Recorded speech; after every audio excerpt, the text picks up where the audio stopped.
महायुती सरकारने एक राज्य एक गणवेश ही योजना सुरू केली होती। मात्र आता मुख्यमंत्री देवेंद्र फडणवीस यांच्या सरकारने ही योजना गुंडाळली। या योजनेमधील गणवेश वाटपात होणारा विलंब, गणवेशाचा दर्जा आणि मोजमाप यामध्ये ताळमेळ नाही। योजनेमध्ये भ्रष्टाचार झाल्याच्या अनेक तक्रारी आहेत। यावरूनच शिवसेना उद्धव बाळासाहेब ठाकरे गटाचे नेते युवा सेना प्रमुख आदित्य ठाकरे यांनी महायुती सरकार आणि माजी शिक्षण मंत्री दीपक केसरकर यांच्यावरती टीका केली आहे। आपल्याला सर्वांना माहिती आहे, आपण देखील सगळ्यांनी वाचलं असेल, आपल्याच माध्यमातून ही बातमी सगळीकडे बाहेर आली की वन स्टेट वन युनिफॉर्म हा जो कार्यक्रम गेले 6-8 महिने राबवण्याचा मागचं सरकार म्हणजे मिंदे सरकार प्रयत्न करत होता।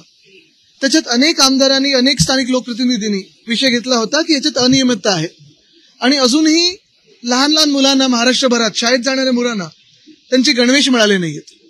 काल या सरकारने हा निर्णय घेतला ते स्क्रॅप करण्याचा।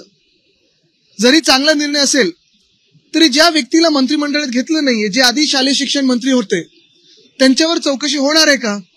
कारण भ्रष्टाचार आहे की नाही हा एक विषय चौकशीत आला पाहिजे, पण अनियमितता जरूर झालेली आहे।